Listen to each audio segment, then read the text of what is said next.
not argue with a stupid person because he will drag you down to his level and then beat you with experience. ਆ ਮੇਰੇ ਪਿੱਛੇ ਸਾਡਾ tree ਹੈ, ਇਹਨੂੰ ਲਵਾਉਣ ਵਾਸਤੇ ਬੜੇ ਪਾਪੜ ਬੇਲਣੇ ਪਏ ਸੀਗੇ। ਇੱਥੇ ਡਿਵੈਲਪਰ ਜਦੋਂ ਘਰ ਬਣਾਉਂਦੇ ਨੇ ਨਾ ਨਾਰਮਲੀ ਇੱਕ ਫਰੰਟ 'ਤੇ ਔਰ ਇੱਕ ਬੈਕ ਗਾਰਡਨ ਦੇ ਵਿੱਚ ਟਰੀ ਲਾਉਂਦੇ ਨੇ, ਲੇਕਿਨ ਸਾਡੇ ਫਰੰਟ ਗਾਰਡਨ 'ਤੇ ਜਗ੍ਹਾ ਨਹੀਂ ਹੈਗੀ, ਲੇਕਿਨ ਬੈਕ ਗਾਰਡਨ ਦੇ ਵਿੱਚ ਜਗ੍ਹਾ ਸੀਗੀ, ਉਹਨਾਂ ਨੇ ਲਾਉਣਾ ਸੀਗਾ ਲੇਕਿਨ ਨਹੀਂ ਸੀ ਲਾਇਆ, ਅਤੇ ਮੈਂ ਉਹਨੂੰ ਸਾਲ ਉਹਨਾਂ ਦੇ ਮਗਰ ਫਿਰਨਾ ਪਿਆ। But finally the tree is here. ਲਓ ਜੀ, it's time to do some grocery shopping, usual weekend grocery shopping. ਅੱਜ ਵੀਕਐਂਡ ਨਹੀਂ ਹੈਗਾ, ਅੱਜ ਇੱਥੇ ਇੱਕ ਬੈਂਕ ਹੌਲੀਡੇ ਹੈ, ਪਤਾ ਨਹੀਂ ਅਰਲੀ ਮੇ ਬੈਂਕ ਹੌਲੀਡੇ ਉਹਨੂੰ ਕਹਿੰਦੇ ਹੁੰਦੇ ਆ। ਹੁੰਦੀ ਤਾਂ ਹੈ ਕਿ ਮੇ ਦਾ ਫਸਟ ਮੰਡੇ ਆਫ ਹੁੰਦਾ, ਬਟ ਫॉर ਸਮ ਰੀਜ਼ਨ ਇਸ ਦਫਾ ਉਹਨਾਂ ਨੇ ਜੁਮਾ ਆਫ ਕੀਤਾ ਹੈ। I don't know why. ਤੇ ਚਲੋ ਚੱਲਦੇ ਹਾਂ ਇੱਕ ਦੇਸੀ ਦੁਕਾਨ 'ਤੇ, ਉੱਥੋਂ ਸ਼ਾਪਿੰਗ ਕਰਕੇ ਆਉਂਦੇ ਹਾਂ ਗਰੋਸਰੀ ਦੀ। ਇਹ ਆ ਜੀ ਦੇਸੀ ਦੁਕਾਨ, ਜਿੱਥੇ ਆਏ ਅਸੀਂ RF cash and carry. Begum ਨੂੰ ਬਹੁਤ ਪਸੰਦ ਆ, ਅਤੇ ਅਸੀਂ ਬਾਹਰ ਬੈਠੇ ਹਾਂ। ਕਰੋਨਾ ਵਾਇਰਸ ਕਰਕੇ ਸਾਰੇ ਬੰਦੇ ਅੰਦਰ ਨਹੀਂ ਜਾ ਸਕਦੇ। ਤਨਕੀਦ, ਇਲਜ਼ਾਮਾਤ ਜਾਂ ਕਿਸੇ ਦੇ ਰਾਸਤੇ ਦੇ ਵਿੱਚ ਐਵੇਂ ਬਿਲਾ ਵਜ੍ਹਾ ਕੋਈ ਮੁਸ਼ਕਿਲਾਤ ਖੜੀਆਂ ਕਰਨਾ, ਇਹ ਸਭ ਕੁਛ ਕੀ ਆ? ਲੋਕ ਇਹ ਸਭ ਕੁਛ ਕਿਉਂ ਕਰਦੇ ਨੇ?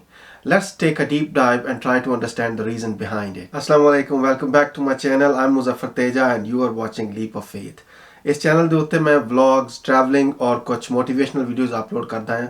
ਅਗਰ ਤੁਸੀਂ ਇਹਨਾਂ ਚੀਜ਼ਾਂ 'ਚ ਇੰਟਰਸਟ ਰੱਖਦੇ ਹੋ ਤਾਂ please watch the video till the end and don't forget to subscribe this channel, and when you do also press the bell icon, because ਉਹਦੇ ਨਾਲ ਤੁਹਾਨੂੰ ਪਤਾ ਲੱਗੇਗਾ ਜਦੋਂ ਮੈਂ ਨਵੇਂ ਵੀਡੀਓਜ਼ ਅਪਲੋਡ ਕਰਾਂਗਾ। ਅਗਰ ਅਸੀਂ ਕੋਈ ਕੰਮ ਕਰੀਏ ਔਰ ਉਸ ਕੰਮ ਦੇ ਵਿੱਚ ਕੋਈ ਬੰਦਾ ਨੁਕਸ ਕੱਢੇ, ਉਹਨੂੰ ਅਸੀਂ ਤਨਕੀਦ ਕਹਿੰਦੇ ਹਾਂ। ਤਨਕੀਦ ਬੇਸਿਕਲੀ ਦੋ ਕਿਸਮ ਦੀ ਹੁੰਦੀ ਹੈ, ਮੰਨਫੀ ਔਰ ਮੁਸਬਤ। ਉਹਨੂੰ ਇੰਗਲਿਸ਼ ਦੇ ਵਿੱਚ ਅਸੀਂ ਕਹਿ ਸਕਦੇ ਹਾਂ ਕੰਸਟਰਕਟਿਵ ਤੇ ਡਿਸਟਰਕਟਿਵ। ਕੰਸਟਰਕਟਿਵ ਤਨਕੀਦ ਉਹ ਹੁੰਦੀ ਹੈ ਜਦੋਂ ਤੁਸੀਂ ਕੋਈ ਕੰਮ ਕਰੋ ਔਰ ਤੁਹਾਡਾ ਕੰਮ ਕਿਸੇ ਐਸੇ ਬੰਦੇ ਦੀ ਨਜ਼ਰ 'ਚੋਂ ਗੁਜ਼ਰੇ ਜਿਹੜਾ ਉਸ ਕੰਮ ਦਾ ਐਕਸਪਰਟ ਹੈ। ਉਹ ਉਸ ਤੁਹਾਡੇ ਕੰਮ ਦੇ ਵਿੱਚੋਂ ਕੋਈ ਖਾਮੀਆਂ ਕੱਢੇ, ਔਰ ਜਦੋਂ ਉਹ ਖਾਮੀਆਂ ਕੱਢੇਗਾ ਤੁਹਾਨੂੰ ਉਹ ਖਾਮੀਆਂ ਦਰੁਸਤ ਕਰਨ ਦਾ ਵੀ ਤਰੀਕਾ ਦੱਸੇਗਾ। ਤੁਹਾਨੂੰ ਉਹ ਦੱਸੇਗਾ ਕਿ ਆਹ ਕੰਮ ਤੂੰ ਠੀਕ ਨਹੀਂ ਕੀਤਾ, ਇਹਨੂੰ ਠੀਕ ਇਸ ਤਰੀਕੇ ਦੇ ਨਾਲ ਕਰ ਸਕਦਾ। ਜਾਂ ਕਹੇਗਾ ਕਿ ਆਹ ਕੰਮ ਤੂੰ ਠੀਕ ਕੀਤਾ ਲੇਕਿਨ ਇਹਨੂੰ ਇਸ ਤੋਂ ਵੀ ਜ਼ਿਆਦਾ ਅੱਛਾ ਕੀਤਾ ਜਾ ਸਕਦਾ ਇਸ ਤਰੀਕੇ ਦੇ ਨਾਲ। ਉਹਦੀ ਦੂਸਰੇ ਸਾਈਡ 'ਤੇ ਜਿਹੜੀ ਮੰਨਫੀ ਤਨਕੀਦ ਹੁੰਦੀ ਆ, that is just a criticism for the sake of criticism। ਜਿਹੜੇ ਲੋਕ ਮੰਨਫੀ ਤਨਕੀਦ ਕਰਦੇ ਨੇ ਨਾ, ਉਹਨਾਂ ਦਾ ਮਕਸਦ ਸਿਰਫ ਔਰ ਸਿਰਫ ਇਹ ਹੁੰਦਾ ਆ ਕਿ ਤੁਹਾਨੂੰ ਡੀਮੋਟੀਵੇਟ ਕਰਨ, ਤੁਹਾਡਾ ਕੌਨਫੀਡੈਂਸ ਸ਼ਟ ਡਾਊਨ ਕਰਨ, or probably to slow you down. ਉਹਦੇ ਪਿੱਛੇ ਕੋਈ ਵੀ ਰੀਜ਼ਨ ਹੋ ਸਕਦੀ ਹੈ। Probably they are jealous, they don't want you to move as fast as you are moving। the best way to deal that kind of criticism is just to ignore them। ਇਹ ਹੁਣ ਤੁਹਾਡੇ ਤੇ depend ਕਰਦਾ ਹੈ ਕਿ ਤੁਸੀਂ ਕਿੱਦਾਂ ਜੱਜ ਕਰਦੇ ਹੋ, ਕਿੱਦਾਂ ਆਈਡੈਂਟੀਫਾਈ ਕਰਦੇ ਹੋ ਕਿ ਕਿਹੜਾ ਕ੍ਰਿਟਿਸਿਜ਼ਮ ਪੋਜ਼ਿਟਿਵ ਆ, ਕਿਹੜਾ ਕ੍ਰਿਟਿਸਿਜ਼ਮ ਨੈਗੇਟਿਵ ਆ। ਅਗਰ ਕੋਈ ਐਸਾ ਬੰਦਾ ਕ੍ਰਿਟਿਸਾਈਜ਼ ਕਰ ਰਿਹਾ ਹੈ ਜਿਹੜਾ ਉਸ ਕੰਮ ਦਾ ਐਕਸਪਰਟ ਹੈ ਜਿਹਦੇ 'ਚ ਤੁਸੀਂ ਕੰਮ ਕਰ ਰਹੇ ਹੋ, ਦੈਨ ਓਬਵੀਅਸਲੀ ਜਦੋਂ ਕ੍ਰਿਟਿਸਾਈਜ਼ ਕਰੇਗਾ, ਜਿੱਦਾਂ ਕਿ ਮੈਂ ਪਹਿਲੇ ਕਿਹਾ, ਤੁਹਾਨੂੰ ਤੁਹਾਡੀ ਵੀਕਨੈਸਸ ਨੂੰ ਇੰਪਰੂਵ ਕਰਨ ਦਾ ਮੈਥਡ ਵੀ ਦੱਸੇਗਾ। That's a positive criticism, very easy to identify. On the other hand ਕੁਛ ਇਹ ਵੀ ਹੋ ਸਕਦਾ ਹੈ, ਕੁਛ ਐਕਸਪੀਰੀਅੰਸ ਲੋਕ, ਤੁਹਾਡੇ ਬਹੁਤ ਕਲੋਜ਼ ਰਿਲੇਟਿਵਸ, ਤੁਹਾਡੇ ਪੇਰੈਂਟਸ, ਤੁਹਾਡੇ ਬ੍ਰਦਰ ਸਿਸਟਰਸ, ਜਿਹੜੇ ਉਸ ਪ੍ਰੋਸੈਸ 'ਚ ਪ੍ਰੋਬੇਬਲੀ ਗੁਜ਼ਰ ਚੁੱਕੇ ਨੇ ਜਿਹਦੇ 'ਚ ਤੁਸੀਂ ਹੁਣ ਗੁਜ਼ਰ ਰਹੇ ਹੋ, ਔਰ ਉਹਨਾਂ ਨੂੰ ਪਤਾ ਹੈ ਕਿ ਜਿਹੜਾ ਰਸਤਾ ਤੁਸੀਂ ਅਡੋਪਟ ਕੀਤਾ ਹੋਇਆ that is not as good as it should be. ਉਹ ਪ੍ਰੋਬੇਬਲੀ ਤੁਹਾਨੂੰ ਐਡਵਾਈਸ ਕਰ ਸਕਦੇ ਆ ਕਿ ਯਾਰ ਆਹ ਕੰਮ ਨਾ ਕਰ, ਇੱਧਰ ਨਾ ਜਾ, ਤੂੰ ਆਹ ਕੰਮ ਕਰ, ਇਸ ਤਰੀਕੇ ਨੂੰ, ਇਸ ਕੰਮ ਨੂੰ ਫਲਾਣੇ ਤਰੀਕੇ ਦੇ ਨਾਲ ਕਰ। ਉਹ ਲੋਕ ਤੁਹਾਨੂੰ ਸਕਸੈਸਫੁਲ ਦੇਖਣਾ ਚਾਹੁੰਦੇ ਨੇ। They are concerned about your wellbeing, about your success in your career, in your life. ਉਹਨਾਂ ਲੋਕਾਂ ਦਾ ਕ੍ਰਿਟਿਸਿਜ਼ਮ ਜਿਹੜਾ ਹੋਏਗਾ ਉਹ ਓਬਵੀਅਸਲੀ ਪੋਜ਼ਿਟਿਵ ਹੋਏਗਾ। ਉਹ ਚਾਹੁੰਦੇ ਨੇ ਕਿ ਤੁਹਾਡੇ ਜਿਹੜੀਆਂ ਵੀਕਨੈਸਸ ਨੇ ਉਹਨਾਂ ਨੂੰ ਤੁਸੀਂ ਓਵਰਕਮ ਕਰੋ, ਉਹਨਾਂ ਨੂੰ ਤੁਸੀਂ ਇੰਪਰੂਵ ਕਰੋ ਤਾਂ ਕਿ ਤੁਸੀਂ ਜਲਦੀ ਸਕਸੈਸ ਹਾਸਲ ਕਰ ਸਕੋ। ਔਨ ਦ ਅਦਰ ਹੈਂਡ ਜਿਹੜੇ ਮੰਨਫੀ ਕ੍ਰਿਟਿਸਿਜ਼ਮ ਕਰਨ ਵਾਲੇ ਲੋਕ ਨੇ, ਉਹਨਾਂ ਨੂੰ ਆਈਡੈਂਟੀਫਾਈ ਕਰਨਾ ਕਾਫੀ ਈਜ਼ੀ ਹੁੰਦਾ ਹੈ। ਸਪੈਸ਼ਲੀ ਤੁਸੀਂ ਇਹ ਦੇਖੋ ਕਿ ਉਹ ਲੋਕ ਐਕਸਪਰਟੀਜ਼ ਰੱਖਦੇ ਨੇ ਉਸ ਕੰਮ ਦੇ ਵਿੱਚ ਜਿਹਦੇ 'ਚ ਕ੍ਰਿਟਿਸਿਜ਼ਮ ਕਰ ਰਹੇ ਨੇ ਉਹ। ਮੈਂ ਤੁਹਾਨੂੰ ਇੱਕ ਮਿਸਾਲ ਦਿੰਦਾ ਛੋਟੀ ਜਿਹੀ। ਇੱਕ ਪੇਂਟਰ ਸੀਗਾ, ਉਹਨੇ ਇੱਕ ਬੜੀ ਖੂਬਸੂਰਤ ਪੇਂਟਿੰਗ ਬਣਾਈ ਬੜੇ ਸਾਲ ਦੀ ਮਿਹਨਤ ਤੋਂ ਬਾਅਦ। ਉਹਦੇ ਦਿਲ 'ਚ ਬੜੀ ਖੁਆਇਸ਼ ਸੀਗੀ ਕਿ ਉਹ ਕਿਸੇ ਨੂੰ ਕਵੇ ਕਿ ਯਾਰ ਅਗਰ ਇਸ ਪੇਂਟਿੰਗ ਦੇ ਵਿੱਚ ਕੋਈ ਕਮੀ ਪੇਸ਼ੀ ਰਹਿ ਗਈ ਹੈ ਨਾ, ਕੁਛ ਗਲਤੀਆਂ ਨੇ, ਤਾਂ ਤੁਸੀਂ ਮੈਨੂੰ ਦੱਸੋ, ਮੈਂ ਉਹ ਠੀਕ ਕਰਾਂ। ਉਹਨੇ ਉਹ ਪੇਂਟਿੰਗ ਇੱਕ ਸ਼ਹਿਰ ਦੇ ਚੌਰਾਹੇ ਦੇ ਵਿੱਚ ਲਾਤੀ ਤੇ ਥੱਲੇ ਲਿਖਤਾ ਕਿ ਇਸ ਪੇਂਟਿੰਗ ਦੇ ਵਿੱਚ ਜਿੱਥੇ ਜਿੱਥੇ ਕੋਈ ਪ੍ਰੋਬਲਮ ਹੈ ਤੁਸੀਂ ਆਈਡੈਂਟੀਫਾਈ ਕਰ ਦਿਓ। ਉਹਨੇ ਸਵੇਰ ਪੇਂਟਿੰਗ ਲਟਕਾਈ, ਸ਼ਾਮੀ ਹੋ ਗਿਆ ਪੇਂਟਿੰਗ ਚੱਕਣ ਵਾਸਤੇ, ਥਾਂ ਤੇ ਨਿਸ਼ਾਨ ਲੱਗੇ ਹੋਏ ਕਿ ਇੱਥੋਂ ਵੀ ਗਲਤ ਆ, ਇੱਥੋਂ ਵੀ ਗਲਤ ਆ, ਇੱਥੋਂ ਵੀ ਗਲਤ ਆ। ਉਹ ਬੜਾ ਦੁਖੀ ਹੋਇਆ ਜਨਾਬ, ਪਰੇਸ਼ਾਨ ਹਾਲ। ਉਹਨੇ ਸੋਚਿਆ ਕਿ ਸਾਰੀ ਜ਼ਿੰਦਗੀ ਲਾ ਕੇ ਕੰਮ ਸਿੱਖਿਆ, ਆਪਣੀ ਸਾਰੀ ਜ਼ਿੰਦਗੀ ਦਾ ਇੱਕ ਸ਼ਾਹਪਾਰਾ ਬਣਾਇਆ ਮੈਂ, ਤੇ ਉਹਦੇ 'ਚ ਇੰਨੀਆਂ ਗਲਤੀਆਂ ਨੇ, ਮੈਂ ਤਾਂ ਕਿਸੇ ਕੰਮ ਜੋਗਾ ਨਹੀਂ, ਮੈਂ ਤਾਂ ਪੇਂਟਿੰਗ ਛੱਡ ਦੇਣੀ ਚਾਹੀਦੀ ਹੈ, ਮੈਂ ਤਾਂ ਮੁਸੱਵਰ ਹੀ ਨਹੀਂ ਹੈਗਾ। ਬੜਾ ਪਰੇਸ਼ਾਨ ਹੋਇਆ। ਇਸੇ ਦੌਰਾਨ ਕਿਸੇ ਸਿਆਣੇ ਬੰਦੇ ਨਾਲ ਉਹਦੀ ਮੁਲਾਕਾਤ ਹੋਈ। ਉਸ ਬੰਦੇ ਨੇ ਪੁੱਛਿਆ ਕਿ ਯਾਰ ਕਿਉਂ ਪਰੇਸ਼ਾਨ ਆ? ਉਹ ਕਹਿੰਦਾ ਜੀ ਸਾਰੀ ਜ਼ਿੰਦਗੀ ਲਾ ਕੇ ਪੇਂਟਿੰਗ ਸਿੱਖੀ, ਇੰਨੀ ਮਿਹਨਤ ਕਰਕੇ ਇੱਕ ਪੇਂਟਿੰਗ ਬਣਾਈ ਹੈ, ਉਹਦੇ ਦੇਖੋ ਕਿੰਨੇ ਨੁਕਸ ਨੇ। ਮੈਂ ਉੱਥੇ ਚੌਰਾਹੇ ਦੇ ਵਿੱਚ ਰੱਖੀ ਸੀ, ਲੋਕਾਂ ਨੂੰ ਕਿਹਾ ਕਿ ਕੋਈ ਮਿਸਟੇਕ ਆ ਤੇ ਆਈਡੈਂਟੀਫਾਈ ਕਰ ਦਿਓ, ਤੇ ਆ ਦੇਖੋ ਕਿੰਨੇ ਗਲਤੀਆਂ ਹੋਈਆਂ ਪਈਆਂ ਨੇ, ਲੋਕਾਂ ਨੇ ਆਈਡੈਂਟੀਫਾਈ ਕੀਤੀਆਂ ਨੇ। ਉਹ ਸਿਆਣਾ ਬੰਦਾ ਉਹਨੂੰ ਕਹਿੰਦਾ ਤੂੰ ਐਂ ਕਰ, ਇਹ ਤਸਵੀਰ ਨੂੰ ਦੁਬਾਰਾ ਬਣਾ ਕੇ ਨਾ ਉਸੇ ਚੌਕ 'ਚ ਰੱਖ, ਔਰ ਥੱਲੇ ਲਿਖ ਕੇ ਇਸ ਪੇਂਟਿੰਗ ਦੇ ਵਿੱਚ ਜਿੱਥੇ ਜਿੱਥੇ ਗਲਤੀ ਹੈ ਨਾ ਉਹ ਠੀਕ ਕਰ ਦਿਓ। ਉਹਨੇ ਸਵੇਰ ਪੇਂਟਿੰਗ ਲਟਕਾਈ, ਸ਼ਾਮੀ ਉਹ ਗਿਆ ਪੇਂਟਿੰਗ ਚੱਕਣ ਵਾਸਤੇ ਤੇ ਪੇਂਟਿੰਗ ਬਿਲਕੁਲ ਸਾਫ਼ ਸੁਥਰੀ ਪਈ ਸੀ, ਕਿਸੇ ਨੇ ਕੋਈ ਨਿਸ਼ਾਨ ਨਹੀਂ ਲਾਇਆ। ਹਰ ਕੋਈ ਬੰਦਾ ਨਾ ਨੁਕਸ ਕੱਢਣ ਵਾਸਤੇ ਬੜਾ ਸ਼ੇਰ ਬਣਦਾ, ਵਿਦਆਊਟ ਰਿਅਲਾਈਜ਼ਿੰਗ ਔਰ ਵਿਦਆਊਟ ਅੰਡਰਸਟੈਂਡਿੰਗ ਕਿ ਜਿਹੜੇ ਕੰਮ 'ਚ ਮੈਂ ਨੁਕਸ ਕੱਢ ਰਿਹਾ ਉਹਦੀ ਅਲਫ ਬੇ ਦਾ ਵੀ ਮੈਨੂੰ ਪਤਾ।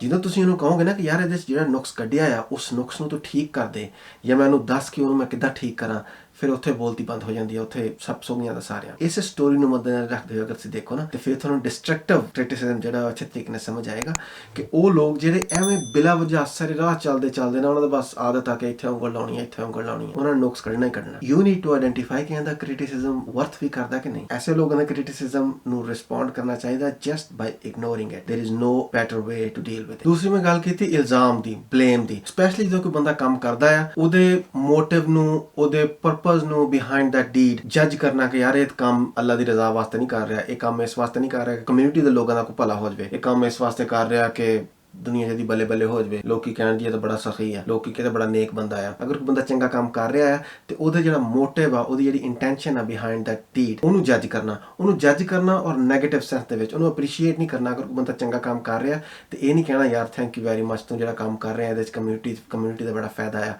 ਅੱਲਾ ਪਾਕ ਰਾਜ਼ੀ ਹੋਣਗੇ, ਦਿਸ ਐਂਡ ਦੈਟ। ਇਹ ਨਹੀਂ ਕਹਿਣਾ, ਇਹ ਕਹਿਣਾ ਉਹ ਯਾਰ ਸਾਨੂੰ ਪਤਾ ਤੂੰ ਇਹ ਕੰਮ ਕਿਉਂ ਕਰ ਰਿਹਾ, ਸਾਨੂੰ ਪਤਾ ਤੂੰ ਚਾਹੁੰਦਾ ਕਿ ਜਨਾਬ ਤੇਰੀ ਬੱਲੇ ਬੱਲੇ ਹੋਵੇ, ਲੋਕੀ ਕਹਿਣ ਜੀ ਉਹ ਬੜਾ ਸਖੀ ਆ, ਤੂੰ ਬੜਾ ਸਿਆਣਾ ਆ, ਅਸੀਂ ਜਾਣਦੇ ਹਾਂ ਤੈਨੂੰ। ਇਸ ਕਿਸਮ ਦੇ ਬਲੇਮਸ ਨੂੰ ਡੀਲ ਕਰਨ ਦਾ ਬੈਸਟ ਵੇ ਇਹ ਹੁੰਦਾ just ignore, do not bother replying them.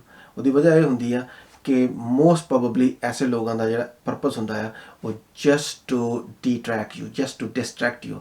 ਜਿਹੜਾ ਤੁਸੀਂ ਕੰਮ ਕਰ ਰਹੇ ਹੋ ਤੁਹਾਡੀ ਉਹਦੇ ਤੋਂ ਤਵੱਜੋ ਹਟਾਉਣੀ ਹੁੰਦੀ ਆ, ਕਿਉਂਕਿ ਅਗਰ ਤੁਸੀਂ ਨੇਕ ਦਿਲ ਬੰਦੇ ਹੋ, ਅਗਰ ਤੁਹਾਡਾ ਦਿਲ ਸਾਫ਼ ਆ, ਤੁਸੀਂ ਕੋਈ ਕੰਮ ਕਰ ਰਹੇ ਹੋ ਅੱਛੀ ਨੀਅਤ ਦੇ ਨਾਲ ਕਿ ਇਹਦੇ 'ਚ ਕਮਿਊਨਿਟੀ ਦਾ ਭਲਾ ਹੋਏਗਾ, ਇਸ ਬੰਦੇ ਦਾ ਭਲਾ ਹੋਏਗਾ, ਉਸ ਬੰਦੇ ਦਾ ਭਲਾ ਹੋਏਗਾ, without any expectation to get something back from those people from that community।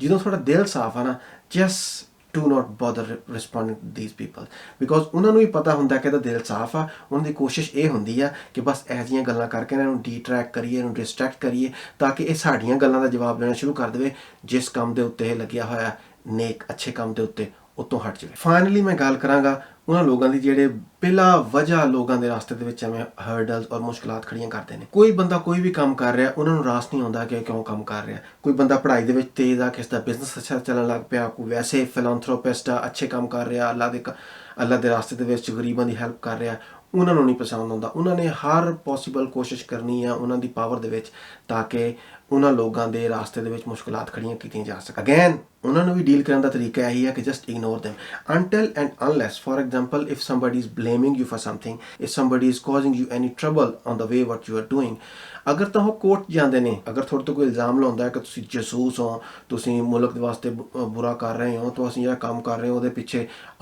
ਤਖਰੀਬਕਾਰੀ ਕਿਸਮ ਦੀ ਜ਼ਹਿਨੀਅਤ ਸ਼ਾਮਿਲ ਹੈ, ਤੇ ਉਹਨਾਂ ਨੂੰ ਚਾਹੀਦਾ ਕੋਰਟ ਜਾਣ। ਅਗਰ ਉਹ ਕੋਰਟ ਚਾਹੁੰਦੇ ਆ then it's your responsibility to respond them, to fight that allegation in court। ਅਗਰ ਉਹ ਜਸਟ ਐਵੇਂ ਚੁਰਾਹੇ 'ਚ ਖੜੇ ਹੋ ਕੇ ਤੁਹਾਡੇ 'ਤੇ ਇਲਜ਼ਾਮਾਤ ਲਾ ਰਹੇ ਨੇ ਨਾ, ਤੇ ਬਿਲੀਵ ਮੀ ਉਹਨਾਂ ਦਾ ਮਕਸਦ ਸਿਰਫ ਇਹ ਹੈ ਕਿ ਤੁਹਾਨੂੰ ਤੁਹਾਡੇ ਰਾਸਤੇ ਤੋਂ ਹਟਾਇਆ ਜਾ ਸਕੇ। ਜਿਹੜੇ ਤੁਸੀਂ ਨੇਕ ਕੰਮ 'ਤੇ ਲੱਗੇ ਹੋਏ ਹੋ ਉੱਥੋਂ ਤੁਹਾਨੂੰ ਡੀਟਰੈਕਟ ਔਰ ਡਿਸਟਰੈਕਟ ਕਰਕੇ ਨਾ ਇਸ ਕੰਮ ਵੱਲ ਲਿਆਇਆ ਜਾਵੇ ਤਾਂ ਕਿ ਤੁਸੀਂ ਉਹਨਾਂ ਨਾਲ ਖਲੋ ਕੇ ਬਹਿਸ ਕਰਨੀ ਸ਼ੁਰੂ ਕਰ ਦਿਓ। ਜਿਹੜਾ ਤੁਸੀਂ ਨੇਕ ਕੰਮ ਸ਼ੁਰੂ ਕੀਤਾ ਸੀ ਉੱਥੋਂ ਤੁਸੀਂ ਹਟ ਜਾਓ। ਇੱਕ ਸਿਆਣੇ ਬੰਦੇ ਨੇ ਕਿਹਾ ਸੀਗਾ ਕਿ ਕਿਸੇ ਈਡੀਅਟ ਦੇ ਨਾਲ ਬਹਿਸ ਨਾ ਕਰਿਓ। Do not argue with a stupid person because he will drag you down to his level and then beat you with experience, because ਉਹ ਇੱਕ ਘਟੀਆ ਇਨਸਾਨ ਆ ਔਰ ਜਿਸ ਲੈਵਲ 'ਤੇ ਉਹ ਹੈਗਾ ਆ ਉਹਦਾ ਉਹਨੂੰ ਬਹੁਤ ਐਕਸਪੀਰੀਅੰਸ ਆ। ਅਗਰ ਉਹਨੇ ਤੁਹਾਡੇ 'ਤੇ ਕੋਈ ਤਨਕੀਦ ਕੀਤੀ ਜਾਂ ਤੁਹਾਨੂੰ ਕਿਸੇ ਆਰਗੂਮੈਂਟ ਦੇ ਵਿੱਚ ਇਨਵੋਲਵ ਕੀਤਾ ਔਰ ਤੁਸੀਂ ਡਿਸਟਰੈਕਟ ਹੋ ਕੇ ਉਹਦੇ ਨਾਲ ਆਰਗੂਮੈਂਟ ਦੇ ਵਿੱਚ ਇਨਵੋਲਵ ਹੋ ਗਏ, then obviously he is gonna drag you down to his level, ਔਰ ਜਦੋਂ ਤੁਹਾਨੂੰ ਆਪਣੇ ਲੈਵਲ 'ਤੇ ਉਹਨੇ ਡਰੈਗ ਕਰ ਲਿਆ ਨਾ, ਉਸ ਲੈਵਲ ਦਾ ਉਹਨੂੰ ਬਹੁਤ ਐਕਸਪੀਰੀਅੰਸ ਆ, ਫਿਰ ਉੱਥੇ ਤੁਹਾਨੂੰ ਉਹਨੇ ਬਹੁਤ ਬੁਰੀ ਤਰ੍ਹਾਂ ਮਾਰਨਾ ਹੈ। ਲਿਹਾਜ਼ਾ don't get to his level. ਤੁਸੀਂ ਇੱਕ ਅੱਛੇ ਲੈਵਲ 'ਤੇ ਹੋ, ਉਹ ਥੱਲੇ ਹੈ, you don't need to get down to his level. ਇਹ ਸਾਰੀਆਂ ਗੱਲਾਂ ਕਰਨ ਵਾਸਤੇ ਮੈਨੂੰ ਇੰਸਪੀਰੇਸ਼ਨ ਮਿਲੀ ਹੈ ਪਾਕਿਸਤਾਨ ਦੇ ਇੱਕ ਬਹੁਤ ਮਸ਼ਹੂਰ ਫਿਲੈਂਥਰੋਪਿਸਟ ਨੇ ਅਬਦੁਲ ਸਤਾਰ ਈਦੀ ਸਾਹਿਬ, ਅੱਲਾ ਜਨਤ ਬਖਸ਼ੇ, ਫੌਤ ਹੋ ਗਏ ਨੇ। ਉਹਨਾਂ ਦੀ ਮਿਸਿਸ ਦਾ ਇੱਕ ਇੰਟਰਵਿਊ ਮੈਂ ਸੁਣਿਆ ਸੀਗਾ years ago, ਟੀਵੀ ਦੇ ਉੱਤੇ ਖਾਤੂਨ ਉਹਨਾਂ ਦਾ ਇੰਟਰਵਿਊ ਕਰ ਰਹੀ ਸੀਗੀ। ਉਸ ਇੰਟਰਵਿਊ ਦੇ ਵਿੱਚ ਮੈਨੂੰ ਬਾਕੀ ਸਾਰੇ ਸਵਾਲਾਤ ਨਹੀਂ ਯਾਦ, ਇੱਕ ਜਿਹੜਾ ਸਵਾਲ ਮੈਨੂੰ ਯਾਦ ਰਹਿ ਗਿਆ ਔਰ ਜ਼ਿਹਨ ਤੇ ਨਕਸ਼ ਹੈ। ਉਸ ਔਰਤ ਨੇ ਉਹਨੂੰ ਸਵਾਲ ਕੀਤਾ ਕਿ ਤੁਹਾਡੇ ਤੇ ਬਹੁਤ ਸਾਰੇ ਇਲਜ਼ਾਮਾਤ ਲੱਗਦੇ ਨੇ ਕਿ ਤੁਸੀਂ ਤਖਰੀਬਕਾਰੀ 'ਚ ਇਨਵੋਲਵ ਹੋ, ਤੁਸੀਂ ਇੰਡੀਆ ਦੇ ਏਜੰਟ ਹੋ, ਤੁਸੀਂ ਪੈਸੇ ਇਕੱਠੇ ਕਰਦੇ ਹੋ ਤੇ ਜਿਸ ਮਕਸਦ ਵਾਸਤੇ ਇਕੱਠੇ ਕਰਦੇ ਹੋ ਉੱਤੇ ਲਾਉਂਦੇ ਨਹੀਂ ਹੈਗੇ, ਤੁਸੀਂ ਪਤਾ ਨਹੀਂ ਕਿਹੜੇ ਹੋਰ ਸ਼ੌਕ ਪਾਲੇ ਹੋਏ ਨੇ, ਤੁਸੀਂ ਇੰਡੀਆ ਦੇ ਏਜੰਟ ਹੋ, ਤੁਸੀਂ ਪਾਕਿਸਤਾਨ ਦੇ ਦੁਸ਼ਮਣ ਹੋ, ਦਿਸ ਐਂਡ ਦੈਟ, ਤੇ ਤੁਹਾਡੇ ਤੇ ਇਲਜ਼ਾਮਾਤ ਬਹੁਤ ਲੱਗਦੇ ਨੇ, ਤੁਸੀਂ ਉਹਨਾਂ ਨੂੰ ਫਿਰ ਕਿੱਦਾਂ ਡੀਲ ਕਰਦੇ ਹੋ, ਕਿੱਦਾਂ ਤੁਸੀਂ ਰਿਸਪੌਂਡ ਕਰਦੇ ਹੋ ਉਹਨਾਂ ਨੂੰ। ਉਸ ਔਰਤ ਨੇ ਜਵਾਬ ਦਿੱਤਾ, ਕਹਿੰਦੀ ਅਸੀਂ ਉਹਨਾਂ ਨੂੰ ਜਵਾਬ ਬਿਲਕੁਲ ਵੀ ਨਹੀਂ ਦਿੰਦੇ। ਉਸ ਔਰਤ ਨੇ ਜਵਾਬ ਦਿੱਤਾ ਕਿ ਅਸੀਂ ਆਪਣੇ ਕੰਮ 'ਚ ਮਗਨ ਰਹਿੰਦੇ ਹਾਂ ਤੇ ਉਹਨਾਂ ਲੋਕਾਂ ਨੂੰ ਜਵਾਬ ਆਪੇ ਮਿਲ ਜਾਂਦਾ। ਉਸ ਇੰਟਰਵਿਊ ਨੇ ਸਵਾਲ ਪੁੱਛਿਆ, ਮੈਂ ਸਮਝੀ ਨਹੀਂ ਜੀ, ਅਗਰ ਤੁਸੀਂ ਆਪਣੇ ਕੰਮ 'ਚ ਮਗਨ ਰਹਿੰਦੇ ਹੋ, ਉਹਨਾਂ ਨੂੰ ਜਵਾਬ ਤੁਸੀਂ ਦਿੱਤਾ ਹੀ ਨਹੀਂ ਤੇ ਉਹਨਾਂ ਨੂੰ ਜਵਾਬ ਮਿਲ ਕਿਵੇਂ ਗਿਆ। ਉੱਥੇ ਬਿਲਕੀਸ ਈਥੀ ਨੇ ਇੱਕ ਐਸੀ ਗੱਲ ਕੀਤੀ ਜਿਹੜੀ ਮੈਂ ਸਮਝਦਾ ਹਾਂ ਕਿ ਸੋਨੇ ਦੇ ਪਾਣੀ ਦੇ ਨਾਲ ਲਿਖੀ ਜਾਣੀ ਚਾਹੀਦੀ ਹੈ।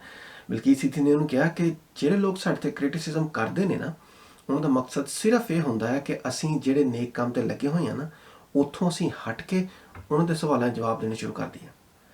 ਜਦੋਂ ਅਸੀਂ ਆਪਣੇ ਕੰਮ 'ਚ ਮਸ਼ਗੂਲ ਰਹਿੰਦੇ ਹਾਂ, ਅਸੀਂ ਉਹਨਾਂ ਦੇ ਗੱਲਾਂ ਤੇ ਬਿਲਕੁਲ ਵੀ ਕੰਨ ਨਹੀਂ ਧਰਦੇ, ਉਹਨਾਂ ਨੂੰ ਆਟੋਮੈਟਿਕਲੀ ਜਵਾਬ ਮਿਲ ਜਾਂਦਾ। ਕਿਆ ਖੂਬਸੂਰਤ ਗੱਲ ਕੀਤੀ ਉਸ ਔਰਤ ਨੇ। ਔਰ ਤੁਸੀਂ ਸਮਝਣ ਦੀ ਕੋਸ਼ਿਸ਼ ਕਰੋ, ਜਿਹੜੇ ਲੋਕ ਕ੍ਰਿਟਿਸਾਈਜ਼ ਕਰਦੇ ਨੇ, ਐਵੇਂ ਬਲੇਮਸ ਲਾਉਂਦੇ ਨੇ ਤੁਹਾਡੇ ਤੇ, ਤੁਹਾਡੀ ਨੇਕ ਨੀਅਤ ਤੇ ਸ਼ੱਕ ਕਰਦੇ ਨੇ ਜਾਂ ਬਿਲਾ ਵਜ੍ਹਾ ਤੁਹਾਡੇ ਰਾਸਤੇ 'ਚ ਰੋੜੇ ਅਟਕਾਉਂਦੇ ਨੇ ਅਗਰ ਤੁਸੀਂ ਕੋਈ ਨੇਕ ਕੰਮ ਕਰੋ, ਜਾਂ ਕੋਈ ਵੀ ਤੁਸੀਂ ਆਪਣੀ ਜ਼ਿੰਦਗੀ ਦੀ ਬਿਹਤਰੀ ਵਾਸਤੇ ਕੰਮ ਕਰ ਰਹੇ ਹੋ, ਤੁਹਾਡੇ ਰਾਸਤੇ 'ਚ ਰੋੜੇ ਅਟਕਾਉਂਦੇ ਨੇ, ਉਹਨਾਂ ਦਾ ਮਕਸਦ ਕੀ ਹੁੰਦਾ ਹੈ? ਸਿਰਫ ਔਰ ਸਿਰਫ ਤੁਹਾਨੂੰ ਡੀਟਰੈਕਟ ਕਰਨਾ, ਇੱਕ ਆਰਗੂਮੈਂਟ ਦੇ ਵਿੱਚ ਇਨਵੋਲਵ ਕਰਨਾ। ਤੁਸੀਂ ਉਹਨਾਂ ਨਾਲ ਬਹਿਸ ਕਰਨੀ ਸ਼ੁਰੂ ਕਰ ਦਿਓ, ਤੁਸੀਂ ਟੀਵੀ ਦੇ ਉੱਤੇ ਆ ਕੇ ਪ੍ਰੈਸ ਕਾਨਫਰੰਸ ਕਰਨੀ ਸ਼ੁਰੂ ਕਰ ਦਿਓ ਕਿ ਜੀ ਫਲਾਣੇ ਬੰਦੇ ਨੇ ਇਲਜ਼ਾਮ ਲਾਇਆ, ਨਹੀਂ ਇਹ ਬਿਲਕੁਲ ਠੀਕ ਨਹੀਂ ਹੈਗਾ, ਅਸੀਂ ਇਹਦੀ ਮੁਜ਼ੰਮਤ ਕਰਦੇ ਹਾਂ, ਅਸੀਂ ਇਹਨੂੰ ਬਿਲਕੁਲ ਪਸੰਦ ਨਹੀਂ ਕਰਦੇ, ਝੂਠ ਆ, ਅਸੀਂ ਸਾਬਤ ਕਰਦੇ ਹਾਂ ਕਿ ਉਹ ਝੂਠ ਆ। You don't need to do that. ਅਗਰ ਕੋਈ ਬੰਦਾ ਤੁਹਾਡੇ ਤੇ ਇਲਜ਼ਾਮਾਤ ਲਾਉਂਦਾ ਨਾ, ਬਿਲਾ ਵਜ੍ਹਾ ਕ੍ਰਿਟਿਸਿਜ਼ਮ ਤੁਹਾਡੇ ਰਾਸਤੇ 'ਚ ਰੋੜੇ ਅਟਕਾਉਂਦਾ, ਉਹਦਾ ਮਕਸਦ ਸਿਰਫ ਇਹ ਹੁੰਦਾ ਕਿ ਤੁਸੀਂ ਜਿਹੜੇ ਨੇਕ ਕੰਮ ਤੇ ਲੱਗੇ ਹੋਏ ਹੋ ਨਾ, ਉਹ ਤੋਂ ਹਟ ਜਾਓ ਤੇ ਤੁਸੀਂ ਉਹਦੇ ਨਾਲ ਬਹਿਸ ਸ਼ੁਰੂ ਕਰ ਦਿਓ, ਆਪਣੀ ਸੱਚਾਈ ਸਾਬਤ ਕਰਨ ਲੱਗ ਪਓ ਉਹਦੇ ਸਾਹਮਣੇ ਜਿਹੜਾ ਇੰਟਰਸਟ ਨਹੀਂ ਰੱਖਦਾ ਤੁਹਾਡੀ ਸੱਚਾਈ ਸੁਣਨ ਵਾਸਤੇ। ਲਿਹਾਜ਼ਾ ਉਹਨਾਂ ਨੂੰ ਇਗਨੋਰ ਕਰਨਾ is the best way to dealing with them। ਉਸ ਤੋਂ ਇਲਾਵਾ ਉਹਨਾਂ ਨੂੰ ਡੀਲ ਕਰਨ ਦਾ ਹੋਰ ਕੋਈ ਤਰੀਕਾ ਨਹੀਂ ਹੈ। ਅਗਰ ਤੁਹਾਨੂੰ ਅੱਜ ਦੀ ਵੀਡੀਓ ਪਸੰਦ ਆਈ, ਪਲੀਜ਼ ਇਹਨੂੰ ਲਾਈਕ ਕਰਿਓ, ਸ਼ੇਅਰ ਕਰਿਓ ਆਪਣੇ ਯਾਰਾਂ ਦੋਸਤਾਂ ਦੇ ਨਾਲ, ਔਰ ਅਗਰ ਤੁਸੀਂ ਮੇਰਾ ਚੈਨਲ ਹਲੇ ਤੱਕ ਸਬਸਕ੍ਰਾਈਬ ਨਹੀਂ ਕੀਤਾ ਤਾਂ ਪਲੀਜ਼ ਮੇਰਾ ਚੈਨਲ ਸਬਸਕ੍ਰਾਈਬ ਕਰ ਲਓ। ਔਰ ਜਦੋਂ ਤੁਸੀਂ ਚੈਨਲ ਸਬਸਕ੍ਰਾਈਬ ਕਰੋਗੇ, also press the bell icon because that's how you're gonna find out when I'll be uploading new videos। ਆਪਣਾ ਬਹੁਤ ਸਾਰਾ ਖਿਆਲ ਰੱਖਿਓ। ਤੁਹਾਡੇ ਨਾਲ ਮੁਲਾਕਾਤ ਹੋਏਗੀ ਅਗਲੀ ਵੀਡੀਓ ਦੇ ਵਿੱਚ। ਉਦੋਂ ਤੱਕ ਅੱਲਾ ਹਾਫਿਜ਼।